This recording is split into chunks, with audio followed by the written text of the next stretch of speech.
Netflix's documentary on the SEC called Any Given Saturday is officially out. I encourage you guys all to check it out. Tennessee was very much featured in it. They were the only playoff team that agreed to be a part of it, and they were featured in it in multiple ways.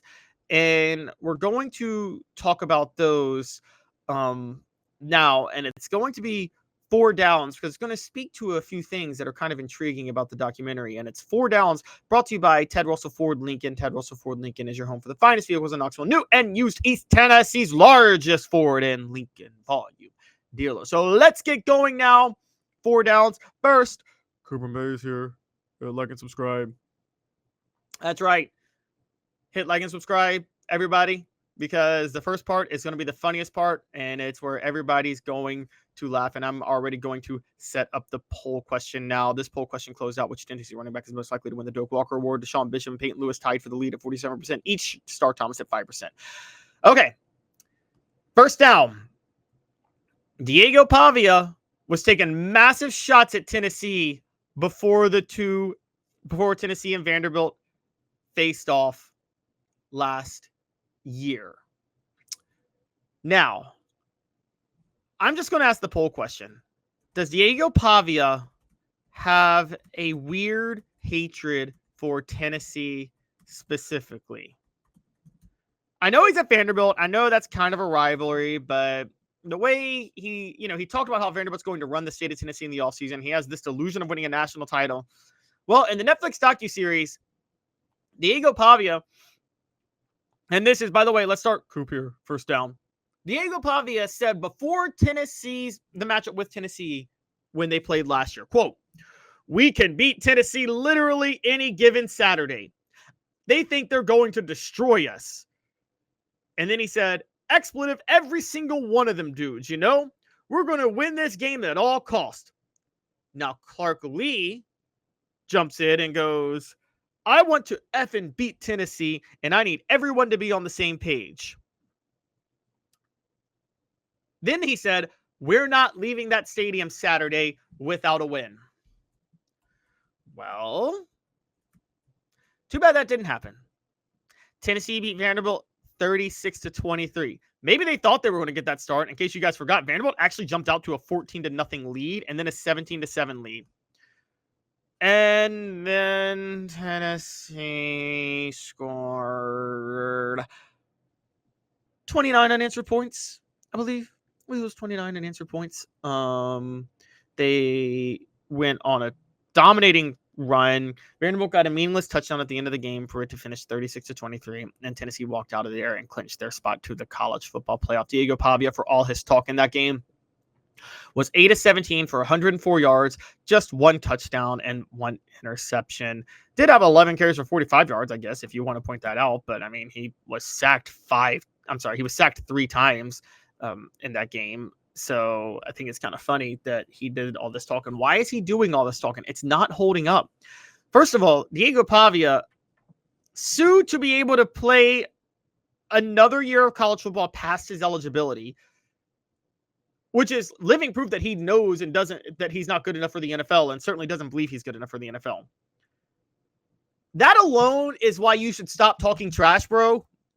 You're way too old to be playing college football, and you sued for an extra year of eligibility, which is fine, but maybe don't talk trash when you're doing that, which he's been doing all offseason.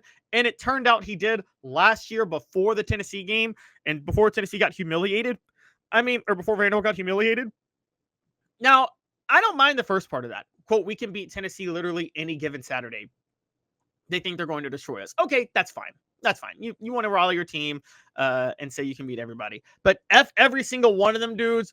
We're going to win this game at all costs. What cost? I want to effing beat Tennessee, and I need everyone to be on the same page. Now, look, again, if you're in the locker room and nobody's around, that's fine. You want to rile up your team. You want to get going. You want to get everybody hyped. Fine.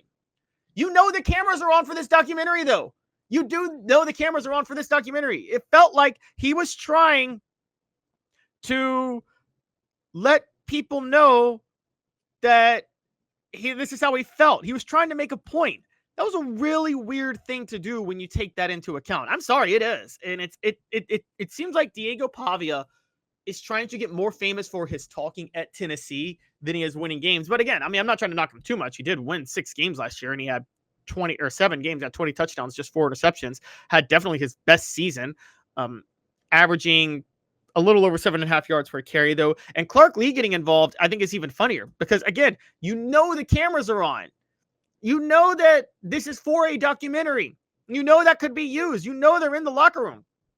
This is like The Last Dance all over again, where Michael Jordan was pretty careful that last season to make sure things weren't revealed, and the rest of the Bulls were to make sure things weren't revealed that could have been revealed. They knew the cameras were there. It's a little ridiculous for them to say that like they were trying to rally their team. No, they wanted the cameras to see them doing that. And just for the record, Diego Pavia, I have to point out, I mean, he's not that impressive with the way he finished the season. He was much better at the start of the season than he was at the end of the season. Start of the season, Diego Pavia, highly efficient, very, very good. But let's look at the last few games he played.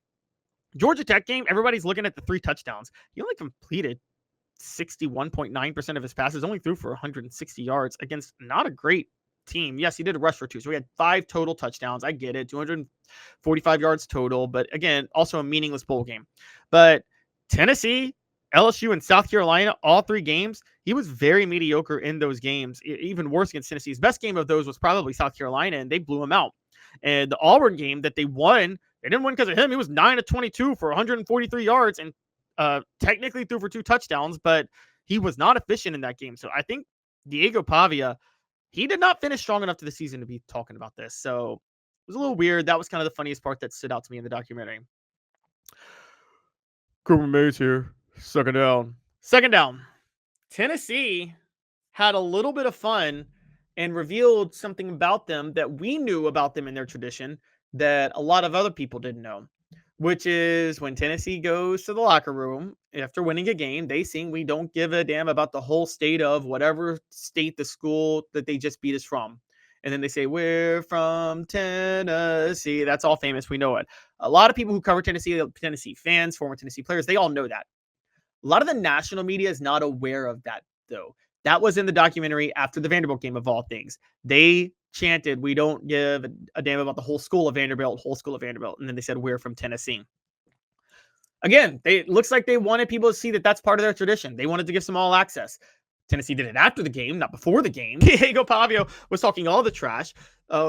And they were doing it before the game, to be fair. But let's also be open about the fact that Tennessee, that is a little classless, can you say, when they do it to certain schools that are below them. But I guess if Diego Pavia and Vanderbilt were doing all that talking beforehand, you can go ahead and do that afterwards. No big deal to me because of that. All SEC center Cooper Mays here. Third down. The Brew McCoy story was intriguing to me. A lot of Brew McCoy stories were out there. For those who don't remember, Brew McCoy had his season-ending injury, broken leg in 2020. Season-ending injury, broken leg in 2023. Came back in 2024, was just not 100%, was not able to be the receiver he was. That's why he wasn't drafted and had to medically retire from football. But his story on coming to Knoxville, I encourage you guys all to look that up. Very intriguing one. By the way, it's episode 7. If you want to watch the one that covers Tennessee, it's episode 7. And Brew McCoy, I have to say, probably they don't go into the full medical retirement, but the family life and everything that led him to Tennessee, it's kind of a interesting, intriguing, bit of a heartwarming story. So I would take a look at that if I were you guys. 4 Downs brought to you by Ted Russell Ford. Lincoln, your home for the finest vehicles in Knoxville. New and used, East Tennessee's largest Ford and Lincoln volume dealer.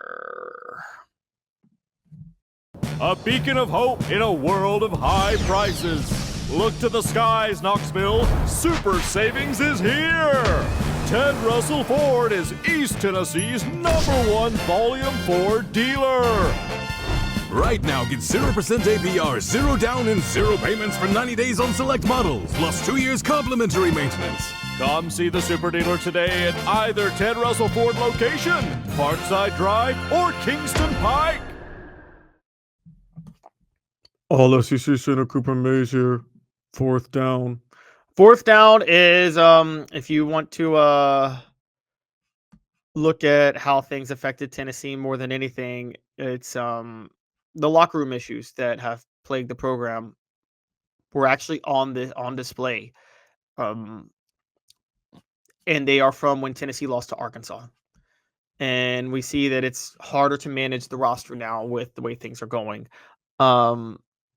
Tennessee, we know last year was upset by Arkansas in a shocking game that was a little bit weird.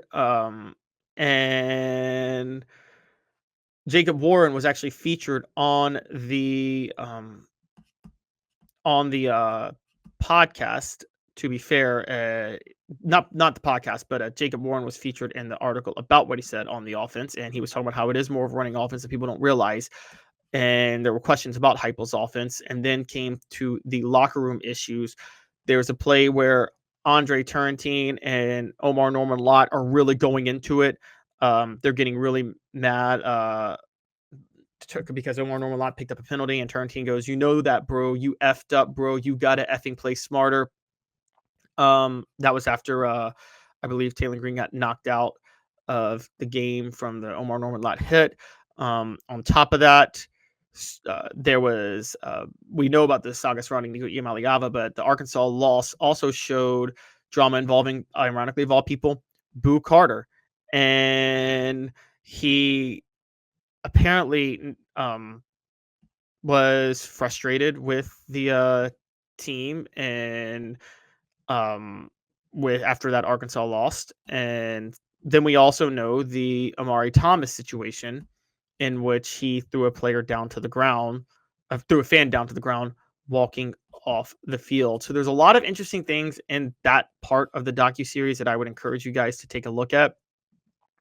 It's a good one. It's a good one. It's not as good as it could be because the top teams outside of Tennessee, the playoff teams, did not want to be interviewed in part of this. But hey, it's still well worth your time to watch when you get the chance. The poll question up right now: does Diego Pavia have a weird hatred for Tennessee specifically? 74% say yes, 26% say no.